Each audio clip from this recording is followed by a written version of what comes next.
የወለድ ነፃ ባንክ ላቋቋማችሁ ሰዎች እንዲሁም ድርጅቶች ከዚህም አልፎ ለጠቅላላው የሙስሊም ማህበረሰብ እና የወለድ ነፃ ኢኮኖሚ ስርዓት እንዲዘረጋ ለምትሹና ለምትፈልጉ እንኳን ደስ ያላችሁ የሚል ዜና ለማቅረብ ነው። ዛሬ እንግዲህ ከዚህ በፊት የወለድ ነፃ ባንክ በህግ እውቅና ማግኘቱን ገልጬላችኋለሁ። ከዚህ በተረፈ በዛሬው ዕለት የማቀርብላችሁ ምንድን ነው የብሔራዊ ባንክ የወለድ ነፃ ባንክ አሰራር ስርዓትን የሚደነግግ መመሪያ እንዲሁ በአዋጁ መካተቱን ልገልጽላችሁ ነው የመጣሁት ማለት ነው። እንግዲህ ከባለፈው የወለድ ነፃ የባንክ አገልግሎት አንድ የባንክ ስራ እንዲሆን በአዋጅ ቁጥር 1362/2017 ላይ አንድ የባንክ ስራ ሆኖ እንደተዋቀረ ገልጽላችኋለሁ። በዛሬው ዕለት ደግሞ የብሔራዊ ባንክ ይህንን አሰራር እንዴት ማኔጅ ያደርጋል፣ እንዴት ያስተዳድረዋል የሚለውን ገልጽላችኋለሁ። የብሔራዊ ባንክ እንግዲህ በዚህ አዋጅ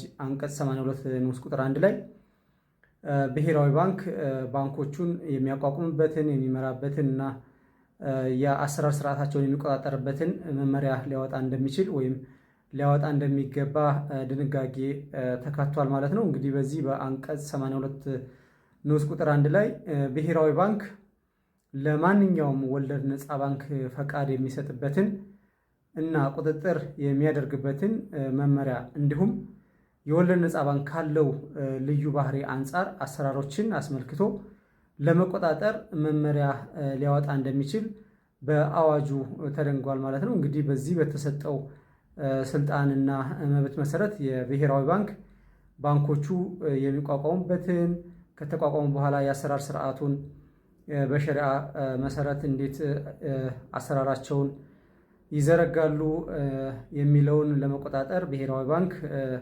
መመሪያ እንደሚያወጣ ስልጣን ተሰጥቶታል ማለት ነው። ስለዚህ የወለድ ነፃ የባንክ አገልግሎት ሸሪዓን መሰረት አድርጎ ለሚሰራው ስራ ብሔራዊ ባንክ መመሪያ ሊያወጣለት እንደሚገባና በዚሁ የአሰራር ስርዓቱም ሸሪዓውን መሰረት ያደረገ የአሰራር ስርዓት ሊዘረጋ እንደሚገባ ያለው ልዩ ባህሪ ለመቆጣጠር ወይም እነዚህ የወለድ ነፃ ባንኮች ሊሰማሩባቸው የሚችሉ ዘርፎችን ሙዳረባ፣ ሙራባሃ፣ ዲሚኒሽንግ ሙሻረካ የመሳሰሉትን ለማህበረሰቡ ወይም ወለድ ለማይፈልገው ማህበረሰብ የወለድ ስርዓት እንዲዘረጋ ወይም ወለድ መብላት ለማይፈልገው ማህበረሰብ እነዚህ አሰራሮች እንዲዘረጉና ቁጥጥር እንዲደረግ እነዚህ አሰራሮች የሚዘረጉበትን ስርዓት ብሔራዊ ባንክ መመሪያ በማውጣት ለባንኮቹ ፍቃድ ይሰጣል ማለት ነው።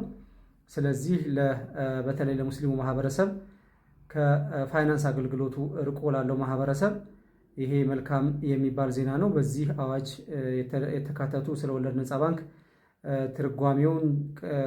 ከትርጓሜው ጀምሮ የአሰራር ስርዓቱ የሚዘረጋበትን ሁኔታ በዚህ አዋጅ መካተቱ መልካም ነው፣ ጥሩ የሚባል ነው። ስለዚህ የተቋቋሙ ባንኮች ወይም ወደፊት ሊቋቋሙ የሚችሉ ባንኮች እንዲሁም ማይክሮ ፋይናንሶች ይህንን እድል ተጠቅመው ወደዚህ አሰራርና እስከዛሬ የህግ ማዕቀፍ ሳይኖር ይዟቸው ወይም እንደ ማነቆ ሆኖባቸው የቆየ ለምሳሌ ሙዳረባ የሚባለውና ዋናው የባንክ አሰራር ስርዓት ወይም የወለድ ነፃ ባንክ የአሰራር ስርዓት በዋናነት የሚካተተው ወይም ለህብረተሰቡ ከፍተኛ አገልግሎት የሚሰጠው ሙዳረባ ነው።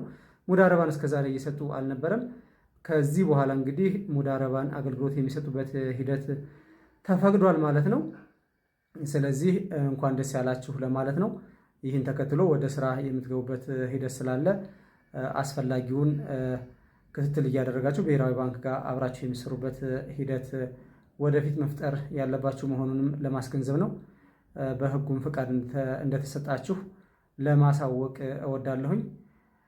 ይህን የመሰለ እነዚህ መረጃዎች እንዲደርሳችሁ ኮፒ ሊንክ ሸር እያደረጋችሁ ፎሎ እያደረጋችሁ አካውንቱን እንዲጠብቁ ለማስታወስ ነው። አመሰግናለሁ።